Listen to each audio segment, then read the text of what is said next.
आज का जो हमारा वीडियो है टाइप्स ऑफ अकाउंटिंग के ऊपर है।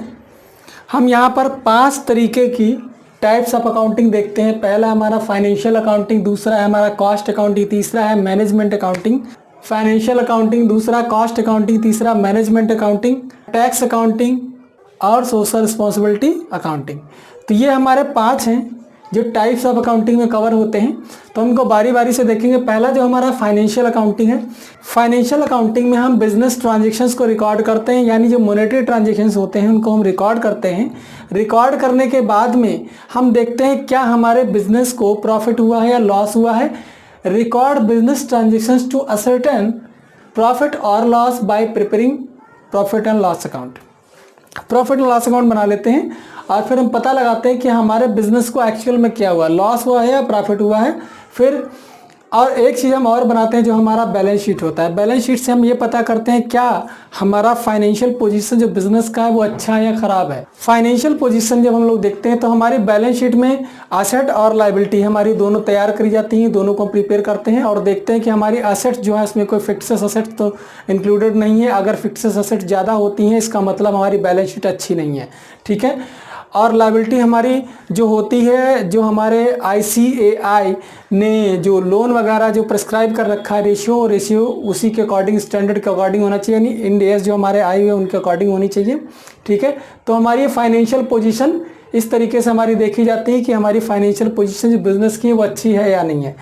कॉस्ट अकाउंटिंग में जो आता है, कॉस्ट अकाउंटिंग में हम देखते हैं कि हमारी टोटल कॉस्ट जो है प्रोडक्ट की कितनी है। पर यूनिट कॉस्ट निकालने के लिए हम इसको कॉस्ट अकाउंटिंग का यूज़ करते हैं। Cost of goods produce and services rendered, यानी सर्विसेज जो दी जा रही हैं उनकी कॉस्ट पर यूनिट की कितनी है, ठीक है। अब सर्विसेज में जो कॉस्ट होती है वो हम देख लेते हैं, गुड्स की जो पर यूनिट कॉस्ट होती है वो हम निकाल लेते हैं, टोटल कॉस्ट भी निकल आती है।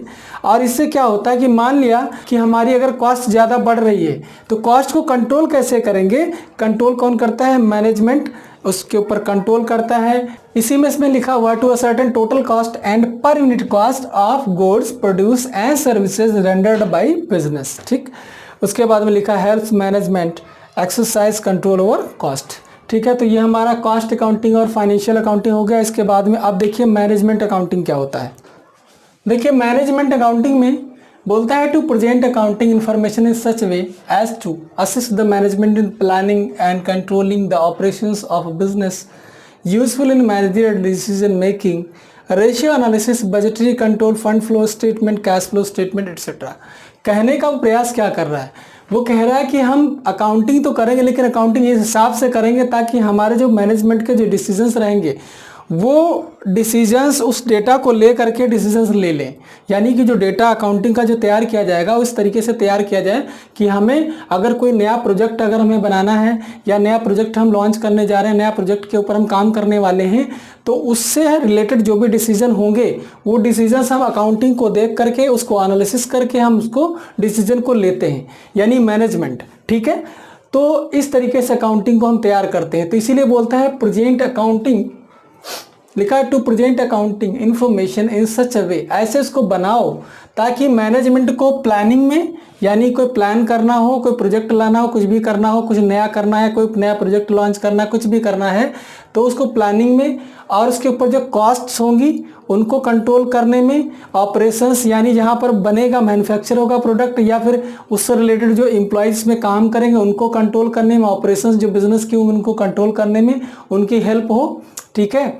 और उससे रिलेटेड जो डिसीजंस होंगे उन डिसीजंस को ले पाएँ, ठीक। तो इस तरीके से हमें अकाउंटिंग करनी है। अब इसमें जैसे रेशियो एनालिसिस हो गया, बजटरी कंट्रोल हो गया, फंड फ्लो स्टेटमेंट हो गया और कैश फ्लो स्टेटमेंट, ये जो भी होते हैं इसमें डेटा इस तरीके से तैयार किया जाता है कि हम इसके बेसिस पे हम क्या करते हैं, डिसीजंस लेते हैं। हम मीन्स मैनेजमेंट, ठीक है। तो ये हमारी मैनेजमेंट अकाउंटिंग में आता है। इसके बाद में जो हमारा आता है वो आता है टैक्स अकाउंटिंग। अब देखिए टैक्स अकाउंटिंग, टैक्स अकाउंटिंग क्या है, ये अकाउंटिंग इसलिए की जाती है ताकि हम GST या इनकम टैक्स को कंप्यूट कर सके इसके बेसिस पर। इसीलिए इसमें लिखा use for tax purposes is called tax accounting, ठीक है। यानी टैक्स पर्पज के लिए अगर अकाउंटिंग हम कर रहे हैं, यानी हमें कैलकुलेट करना है GST इनकम टैक्स इन्फॉर्मेशन को यूज़ करके, जो अकाउंटिंग इन्फॉर्मेशन है उसको यूज़ करके हमें निकालना है, GST इनकम टैक्स वगैरह निकालना है, तो उसको हम क्या बोलते हैं, टैक्स अकाउंटिंग बोलते हैं। उसके बाद नेक्स्ट पॉइंट हमारा है social responsibility accounting. Social responsibility accounting में एक ये जो लाइन लिखी बहुत इंपॉर्टेंट है, the society provides infrastructure and facilities without which business can not operate at all. मतलब कि जहाँ पर आप कुछ बना रहे हैं, कोई प्रोडक्ट बना रहे हैं, तो प्रोडक्ट को हम बेचेंगे कहाँ? हमारी सोसाइटी में बेचेंगे, हम लोगों को बेचेंगे। अगर हमारी सोसाइटी ही उससे स्वस्थ नहीं है, या हमारी सोसाइटी को, हमारा जो इन्वायरमेंट है वही हम गंदा करके रख दे रहे हैं, या हमारा प्रोडक्ट ऐसा डेंजरस टाइप का जिससे लोगों को नुकसान हो रहा है, तो हमारी जो कंपनी है ज़्यादा दिन सर्वाइव नहीं कर पाएगी। तो इसलिए हमें सब कुछ ध्यान में रखते, यानी सोसाइटी को ध्यान में रखते हुए, यानी जो हमारा समाज, इसको ध्यान में रख करके सारी चीज़ों को तब हम अपना प्रोडक्ट इस तरीके से बनाते हैं, या हम ऐसी सर्विसेज देते हैं जिससे हमारी सोसाइटी जो है उसको नुकसान ना पहुंचे किसी तरीके का। ठीक है, तो ये हमारी क्या कहलाती है? Social responsibility accounting. देखिए यहाँ पर क्या लिखा है, this is the process of identifying, measuring and communicating the contribution of business to the society. यानी कि यहाँ पर हमें ये पता लगाना होगा कि हमें कहाँ पर कौन सा पैसा सोसाइटी के लिए खर्च करना है, या हमें किस तरीके से सोसाइटी को प्रोटेक्ट करना है, ये चीज़ हमें पता लगाना होगा। आइडेंटिफाई, मेज़र करना होगा कितना, और उसे कम्युनिकेट करना होगा। लोगों में भी पता होना चाहिए कि ये जो कंपनी है, या ये जो फर्म है, या एंटिटी है, हमारे लिए क्या कर रही है, ये पता होना चाहिए लोगों को।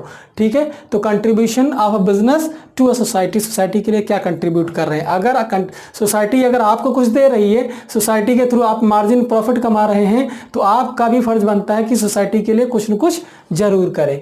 ठीक है, तो इसमें कुछ हम आगे और देखते हैं। देखिए क्या क्या चीज़ें हैं, मैं थोड़ी एक चीज़ें कवर करूंगा, एग्जॉस्टिव लिस्ट नहीं दे सकता क्योंकि वीडियो हमारा बहुत लेंथी हो जाएगा। तो कंट्रीब्यूशन टू सोसाइटी देखते हैं। पहला है प्रोवाइडिंग एम्प्लॉयमेंट, यानी जिस सोसाइटी में अपना प्रोडक्ट बेच रहे हैं, जो लोगों को हम प्रोडक्ट दे रहे हैं, उनको एम्प्लॉयमेंट भी तो दे सकते हैं।